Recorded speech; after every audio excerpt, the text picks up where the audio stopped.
शांति।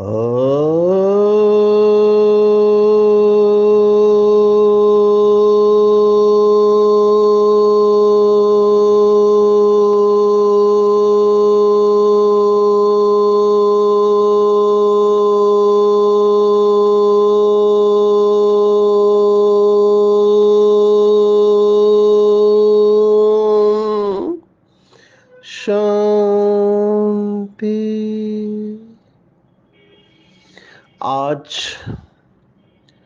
8 मई 2024 भारत में बुधवार है।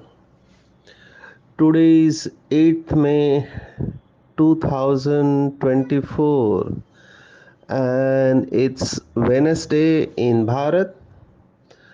आज की मुरली का जादुई रहस्य स्वयं को प्रेरणा देने के लिए magical secrets of today's Murli for motivating the self. आज की साकार मुरली कल के मुरली के साथ ही जा रही है। कल की मुरली बहुत डीप थी।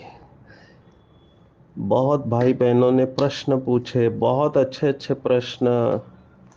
कई बाबा के बच्चे तो कंफ्यूज भी हो गए, क्योंकि कंसेप्ट क्लियर होने में टाइम लगता है। कल हमने यहाँ पर बीके भाई बहनों का क्लास लिया, उनको भी हमने 3-4 प्रश्न पूछे तो भी लोग कंफ्यूज दिखाई दिए। माना इससे ये पता चलता है कि कल जो बाबा ने मुरली में कहा था वो बात अभी तक स्पष्ट नहीं हुई है। आज की मुरली में भी वो बात आई है अलग भाव से। कल की मुरली में बाबा ने पूछा था स्थायी खुशी के बारे में, और आज की मुरली में भी खुशी के बारे में बाबा ने बार बार कहा हुआ है। कल के मुरली का एक शब्द अभी तक समझ में नहीं आया, वो है अकर्म। और ये शब्द समझना मुश्किल लग रहा है, ऐसे लग रहा है 3 शब्द भक्ति मार्ग के हैं, कर्म, अकर्म और विकर्म। अभी लौकिक में हर एक अपनी बुद्धि के अनुसार इन शब्दों का अर्थ बताते हैं। हर एक का अपना स्टाइल होता है बोलने का।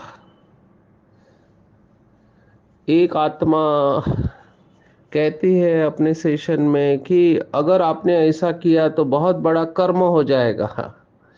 अभी जब वो कर्म हो जाएगा वो कह रही है वो आत्मा, तब उसका भाव ये है कि उस समय विकर्म हो जाएगा, लेकिन वो विकर्म शब्द नहीं इस्तेमाल कर रहे, वो कह रहे कर्म हो जाएगा।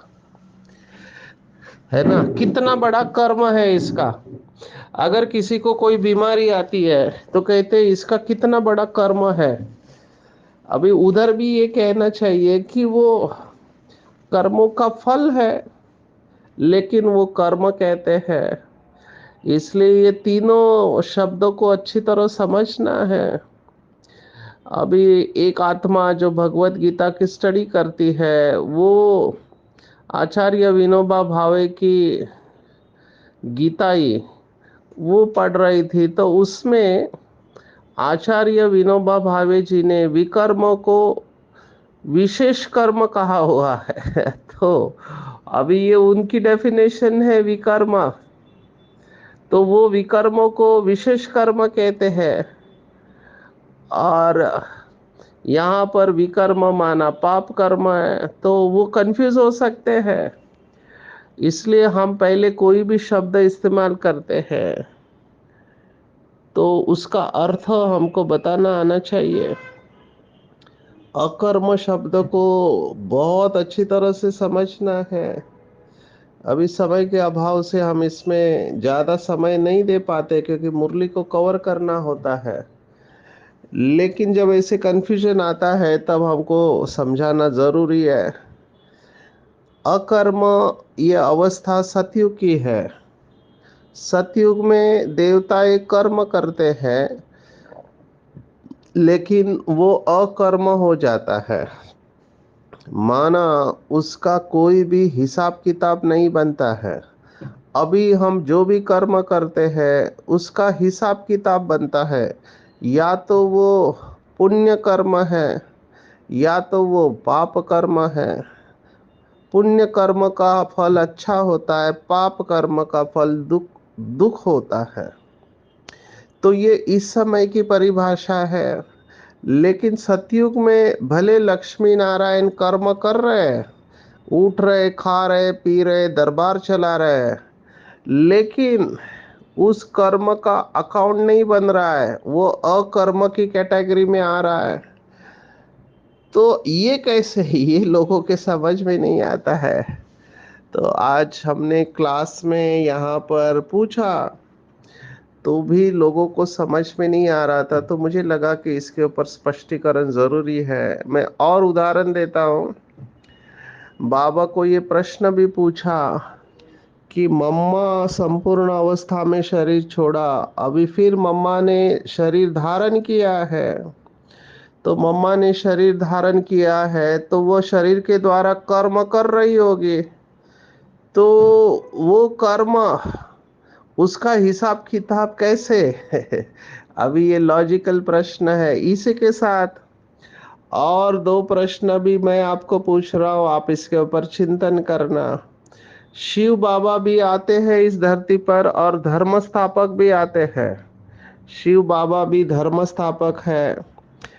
बाकी धर्म स्थापक जो भी आते हैं द्वापर से आते हैं, जैसे इब्राहिम आते हैं, उसके बाद बुद्ध की आत्मा आती है, महावीर की आत्मा आती है, जीसस क्राइस्ट की आत्मा आती है, मोहम्मद पैगंबर की आत्मा आती है और गुरु नानक देव जी की आत्मा आती है। ये सभी आत्माएं पवित्र आत्माएं हैं, परम धाम से ऊपर थे। अभी ये भी कर्म करते हैं, लेकिन इनको दुख का अनुभव नहीं होता है। कर्म तो कर रहे हैं। बाबा ने जीसस क्राइस्ट के बारे में बताया कि जीसस क्राइस्ट को सूली पर चढ़ाया तो उसमें क्राइस्ट की आत्मा को कुछ नहीं हुआ, वो तो जीसस की आत्मा ने दुख भोगा।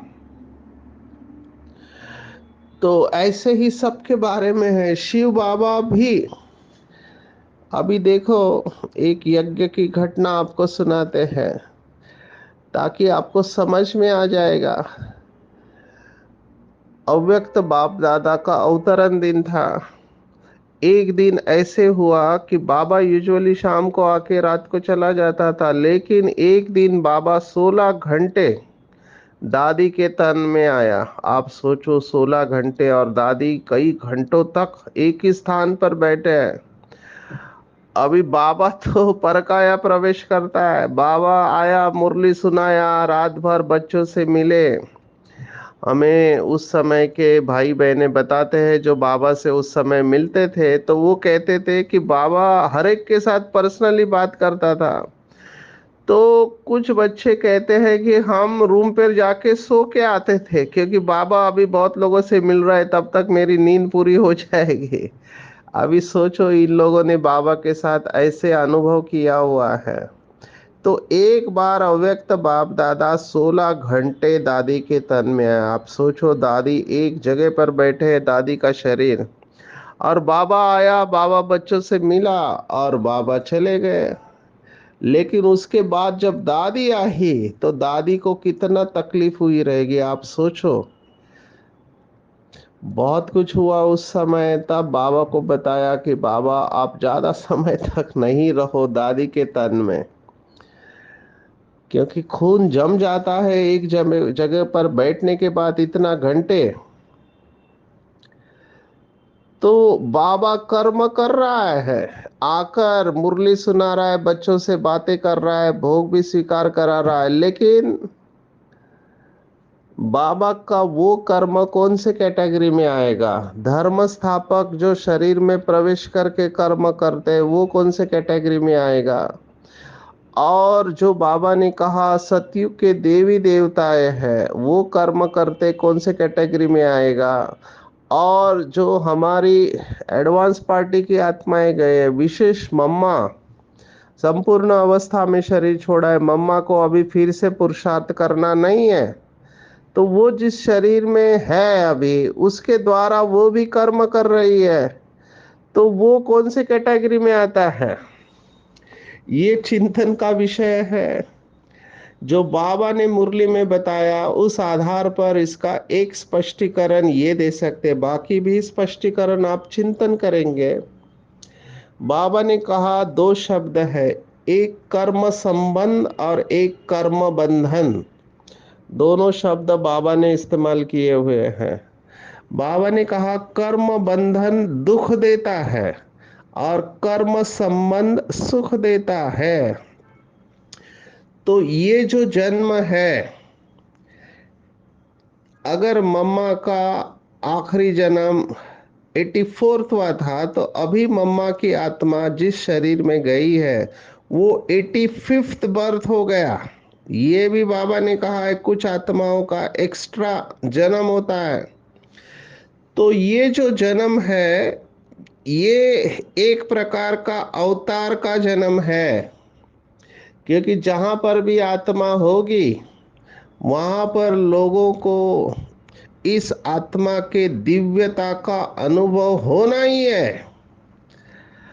इसलिए कुछ बाबा के बच्चे ढूंढने गए थे कि मम्मा का जन्म कहाँ होता है। कुछ लोग तो नेपाल चले गए थे, क्योंकि नेपाल में कुमारियों की पूजा होती है। तो कुछ लोगों का अभी ये मानना है कि मम्मा का जन्म नेपाल में हुआ है। हम नहीं जानते, क्योंकि बाबा ने इसके बारे में बताया नहीं है। लेकिन बाबा ने इतना जरूर बताया कि यह आत्मा पवित्र होने के कारण इसकी दिव्यता से सेवा हो रही है। बाबा आज भी इनके दिव्य सूक्ष्म शरीर के द्वारा सेवा करवा रहा है। तो ये अवतार का जो जन्म होता है, ये जन्म अकर्म की कैटेगरी में आता है। अभी बहुत बहुत डीप हमको समझना चाहिए। कई बार साकार मुरली में बहुत साधारण बात बाबा बोलता है, लेकिन उसके ऊपर हमको चिंतन करना चाहिए। फॉर एग्जाम्पल मैं उदाहरण देता हूँ, आज की साकार मुरली देखो। बाबा ने कहा कि विष्णु अवतरण का एक खेल दिखाते हैं। अभी देखो, अवतार शब्द के साथ अवतरण शब्द को समझना है। विमान पर बैठकर नीचे आते हैं। अभी तुम बच्चे समझते हो अवतार आदि जो कुछ दिखलाते हैं वो सब रॉन्ग है, माना वो अवतार नहीं है। लेकिन ध्यान से सुनना, ये आत्माएं, सतयुग की आत्माएं जब ऊपर से आएगी तो आकर वो प्रवेश करेगी। एक ही आत्मा को हम लेते हैं, श्री कृष्ण की आत्मा। तो श्री कृष्ण की आत्मा परम धाम से जब पहली बार उतरती है, गर्भ में प्रवेश करेगी, तो वो गर्भ महल होगा। जब वो बाहर आएगी, जब श्री कृष्ण का जन्म होगा इस धरती पर, तो बाबा ने कई बार मुरली में कहा है प्रकाश ही प्रकाश, क्योंकि उसकी लाइट इतनी पावरफुल होती है। तो लाइट ही लाइट होगी, झट दासिया उसे उठा लेगी। उस समय डिलीवरी का दर्द नहीं होगा। बाबा ने कहा जैसे अभी कलयुग में दर्द होता है वैसे नहीं होगा, और उस बच्चे को उठा लेगी तुरंत। तो श्री कृष्ण की आत्मा दुख का अनुभव नहीं करेगी, और वो आत्मा सोल कॉन्शियस स्टेज में रहेगी। दुख बिल्कुल नहीं, वहां बच्चे भी रोएंगे नहीं। जैसे यहाँ पर बच्चे रोते हैं, वहां पर रोना नहीं होगा। अभी ये डॉक्टर्स को स्वीकार करना थोड़ा मुश्किल लग रहा है। क्यों मुश्किल लगता है? क्योंकि डॉक्टर्स को पता है कि इस समय अगर डिलीवरी के बाद बच्चा रोता नहीं है, तो हम मानते हैं कि उसके फेफड़े या लंग्स ओपन नहीं हुए। तो हम जबरदस्ती उसको रुलाते हैं, क्योंकि रोएगा तब वो सांस ले पाएगा। लेकिन सतयुग में ऐसा कुछ नहीं होता है। सतयुग का सिस्टम ही अलग है, शरीर अलग है, वहां की रचना ही अलग है। तो वहां बच्चा जन्मते ही रोएगा नहीं। ये केवल एक आत्मा के बारे में शास्त्रों में लिखा हुआ है। पारसी धर्म के जो धर्म स्थापक है ज़रतुस्त्रा, इसका नाम थोड़ा कठिन है, तो उनके बारे में कहते हैं कि जब उनका जन्म हुआ तो वो रोए नहीं थे, माना मुस्कुराते हुए जन्म होना। ये केवल ज़रतुस्त्रा के बारे में कहानी में बताते हैं, हमारे पारसी भाई बहन इसके बारे में ज़्यादा बता सकते हैं। लेकिन सतयुग में ये डेफिनेटली है कि रोना नहीं होगा, और वो आत्मा बड़ी होके जो भी कर्म करेगी वो सब अकर्म की कैटेगरी में आएंगे। तो कुछ हमारे वरिष्ठ भाई बहनें इसका स्पष्टीकरण ये देते हैं कि सतयुग में जो कुछ भी है अभी के कर्मों का फल है, इसलिए वहां पे कर्म नहीं हो रहा है, वहां पे केवल अभी जो किया है उसका फल खा रहे हैं, उधर कर्म हो ही नहीं रहे। लेकिन लोग मुझे पूछते हैं चलना फिरना खाना पीना बातें करना ये सब कर्म ही है, तो उसका अकाउंट क्यों नहीं बन रहा है? तो उसका अकाउंट इसलिए नहीं बन रहा है क्योंकि वहाँ सोल कॉन्शियस स्टेज में रहते हैं, 100% सोल कॉन्शियस स्टेज। और वो बैटरी जो है फुल है, धीरे धीरे जैसे बैटरी खत्म होते जाएंगे उस अनुसार मनुष्य की आयु भी कम होती जाएगी। जो 150 साल है त्रेता में आते आते 130 हो जाती है, तो क्योंकि बैटरी डिस्चार्ज हो गई, और फिर बैटरी और डिस्चार्ज हो गई तो द्वापर में आके फिर उसका अकाउंट चालू हो जाता है। तब तक बैटरी के पावर के ऊपर हमारे सभी कर्म जो है वो अकर्म कैटेगरी में आते हैं। अभी बाबा जब यहाँ कह रहा है कि संगम युग पर आप अकर्म अवस्था में रहो तो आपको स्थायी खुशी रहेगी, तब बाबा यही कहना चाह रहा है कि बच्चे आपको भी सोल कॉन्शियस अवस्था में कर्म करने हैं, तब आपकी बुद्धि भटकेगी नहीं। सोल कॉन्शियस अवस्था में आप कर्म करेंगे तो वो अकर्म की कैटेगरी में आएंगे। अभी लौकिक में अकर्म का अर्थ जो हमने कल देखा कि सब कुछ करते हुए कुछ नहीं करना, और कुछ नहीं करते हुए सब कुछ करना, ये योगी की अवस्था है। अगर आप कल का प्रश्न देख रहे होंगे तो बाबा ने कहा कि बुद्धि भटकती है जिसकी, उनको स्थायी खुशी नहीं रह सकती, क्योंकि योग में बुद्धि स्थिर हो जानी चाहिए। वो इसलिए नहीं होती क्योंकि अकर्म नहीं है, सोल कॉन्शियस नहीं है, और यही मेहनत है। तो अभी हमको समझ में आ रहा है कि अगर हम निरंतर सोल कॉन्शियस स्टेज में रहेंगे तो बाबा की याद सहज है, बुद्धि स्थिर हो जाएगी और कर्म अकर्म हो जाएंगे। अकर्म हो जाएंगे मतलब अकर्म के नजदीक दूसरा शब्द जो जाता है वो है अथक और निद्राजीत, जो ब्रह्मा बाबा की स्टेज थी। अथक माना आप बहुत सेवा कर रहे हैं दिन दिन भर, लेकिन आप थक नहीं रहे क्योंकि आप सोल कॉन्शियस है। इसी भाव में मैं और बाबा के महावाक्य को याद दिलाना चाहूँगा। बाबा ने कहा था अगर आप बाबा की याद में पैदल चलो आबू से दिल्ली तक तो भी आप थकेंगे नहीं, बिल्कुल नहीं थकेंगे।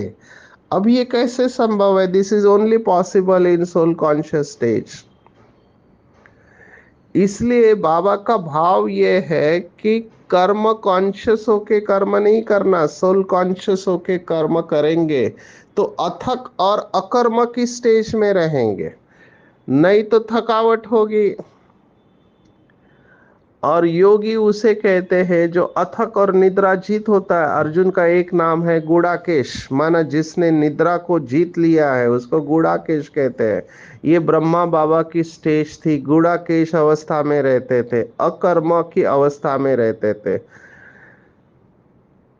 और अकर्म का दूसरा अर्थ जो बाबा ने कहा, कुछ नहीं करते हुए सब कुछ करना, ये भी योगी की स्टेज है।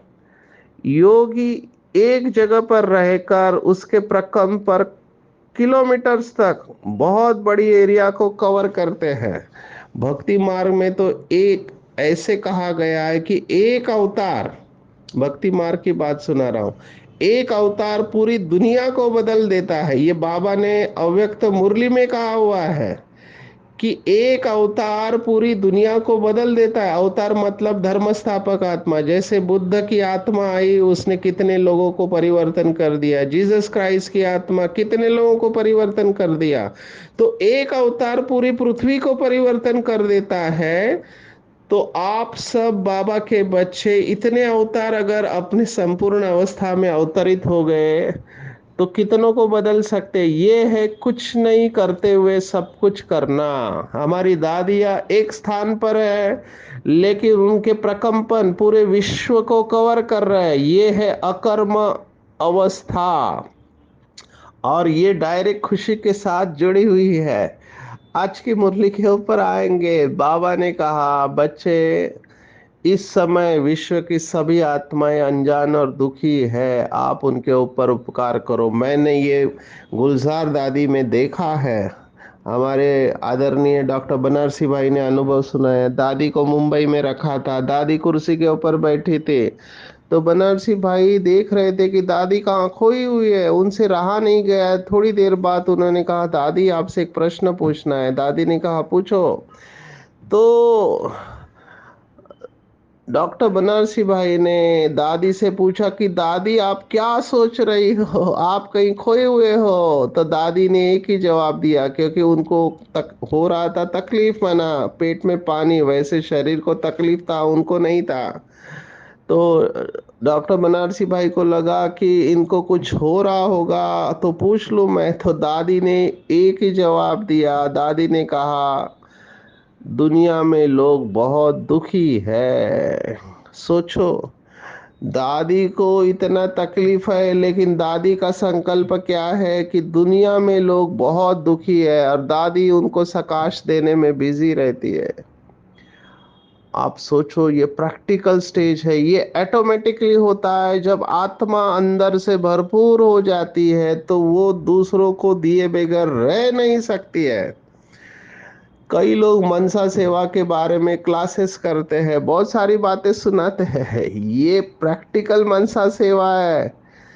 आप विजुअलाइज करो, एक बकेट है, वो पानी से भरा हुआ है। जैसे वो भर जाता है, वो ओवरफ्लो हो जाता है, माना उसका पानी अपने आप बिखरने लगता है। चारों तरफ मरुभूमि है, पानी नहीं है, आप ओवरफ्लो हो रहे हो। आपके द्वारा चारों तरफ अपने आप वो प्रकंपन फैलेंगे। मनसा सेवा ऑटोमेटिक होती है अगर आत्मा अंदर से भरपूर है।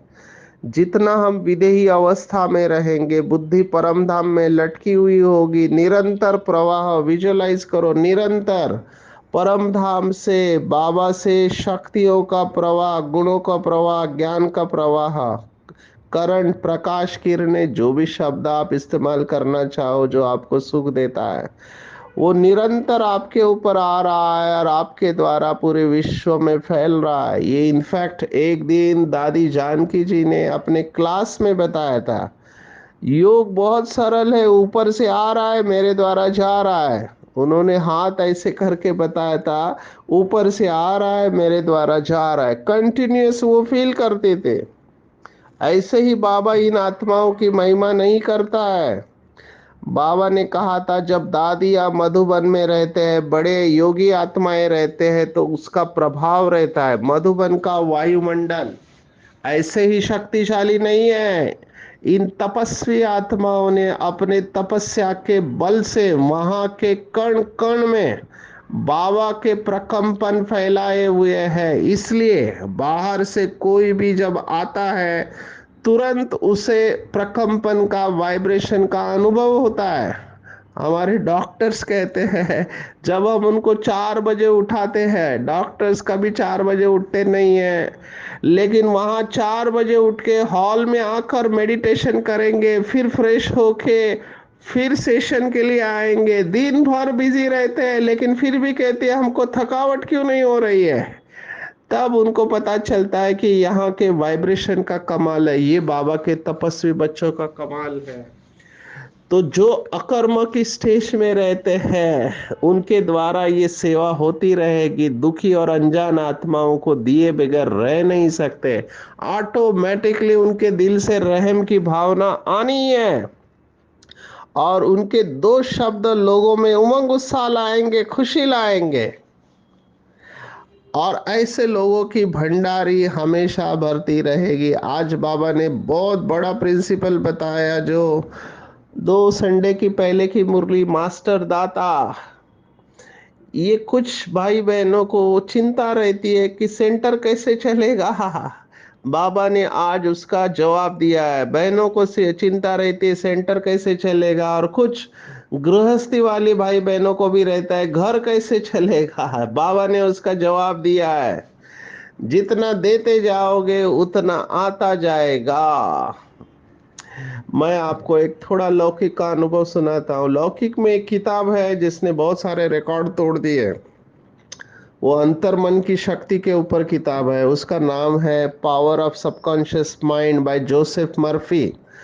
जोसेफ मर्फी नाम के व्यक्ति ने लिखा है। उसमें उसने धन के लिए एक एफर्मेशन बताया, माना संकल्प शक्ति का प्रयोग बताया। उसमें वो कहते हैं कि I give of my talents freely and I am wonderfully blessed financially. वो ये संकल्प देते हैं कि मुझे, मैं बाबा के शब्दों में कह रहा, ड्रामा प्लान अनुसार जो विशेषताएं मेरे अंदर मिली है मैं उसको खुली दिल से सबको बांटता, और मेरे पास अब पर्याप्त मात्रा में धन आते जाता है। ये हिंदी में भाषांतर है। तो ये संकल्प से बहुत लोगों ने अपनी आर्थिक स्थिति अच्छी कर दी। वहां पर भी ये कह रहा है कि देते जाओ तो आते जाएगा। और आज बाबा कह रहा है सेंटर की वृद्धि का आधार है निस्वार्थ सच्चे दिल की सेवा। जितना सर्विस का शौक रहेगा उतना हुंडी भरती जाएगी। जहां सर्विस हो सकती है वहां प्रबंध करना चाहिए। मांगना किसी से भी नहीं है, मांगने से मरना भला। आप ही सब कुछ आएगा। बाहर वालों की तरह हमको चंदा इकट्ठा करने की जरूरत ही नहीं है। अंडरलाइन करेंगे इसको, सेंटर चलाने के लिए चंदा इकट्ठा करने की जरूरत नहीं है। मैंने भी देखा है, जिस सेंटर पर पालना अच्छी मिलती है वहां पर हमेशा भरपूरता की स्टेज रहती है। पूरा खेल पालना का है।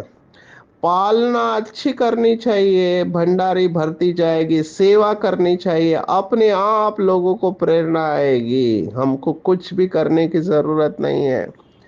आज विशेष बाबा ने और एक बात के ऊपर ध्यान खिंचवाया है, जो मैं आजकल देख रहा हूँ रियलिटी में, कि पीछे आने वाले आत्माएं कुछ बाबा के बच्चों से प्रभावित हो जाते हैं, क्योंकि देखते हैं ये महान आत्माएं हैं, और फिर वही आत्माओं के आगे संपर्क में आके उनके अवगुण के ऊपर दृष्टि गई तो फिर और डिस्टर्ब भी हो जाते हैं। एक बात हमेशा ध्यान में रखना, अवस्था को अचल अडोल बनाना है तो see father and follow father, do not see brother and sister. अगर परमात्मा स्नेही बनना है तो बॉडी कॉन्शियसनेस की रुकावट को चेक करो। कभी भी मत कहो फलाना अच्छा है फलानी अच्छी है, वो निमित्त है और बाबा उसके द्वारा सेवा करा रहा है। किसी भी देहधारी से प्रभावित नहीं होना। आजकल मैं देख रहा हूँ लोग काफी प्रभावित हो रहे हैं बाबा के बच्चों से भी, और लौकिक में भी कई गुरु हैं उनसे प्रभावित हो रहे हैं। बाबा ने सॉल्यूशन क्या दिया है? बाबा ने कहा उनके अंदर जो अच्छाई है उसको धारण जरूर करो, अच्छा ही ले लो, लेकिन प्रभावित नहीं होना, क्योंकि प्रभावित हुए तो बाबा से उतना परसेंटेज कम हो जाएंगे। उनकी विशेषता का वर्णन जरूर करो, लेकिन ये कहो कि कमाल है बाबा कि आपने इस आत्मा में कितनी अच्छी विशेषता भर दी है।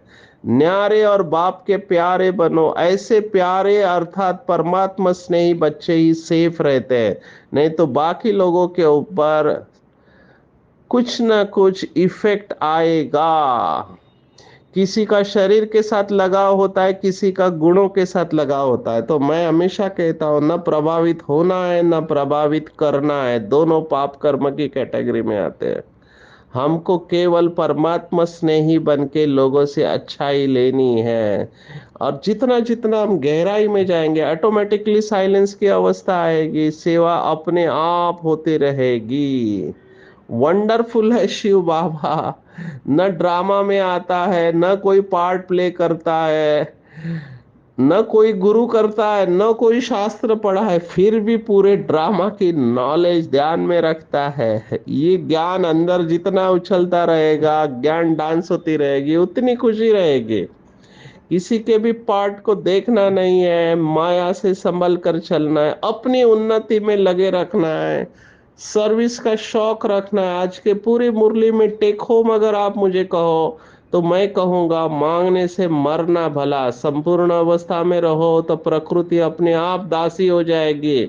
लोग बहुत दुखी है, बार बार अपने को याद दिलाओ, लोग बहुत दुखी है, मुझे उनका दुख दूर करना है। सबको बाप का यथार्थ परिचय देकर उनकी आंखें खोलनी है। किसी की भी अच्छाई से प्रभावित नहीं होना है, पर वो अच्छाई अपने अंदर धारण करनी है, न्यारा प्यारा बनना है, परमात्म स्नेही बनना है। ज़्यादा से ज़्यादा साइलेंस में रहकर शक्तियों को इमर्ज करेंगे तो फास्ट, तीव्र गति से सेवा होती रहेगी। अच्छा, ओम शांति।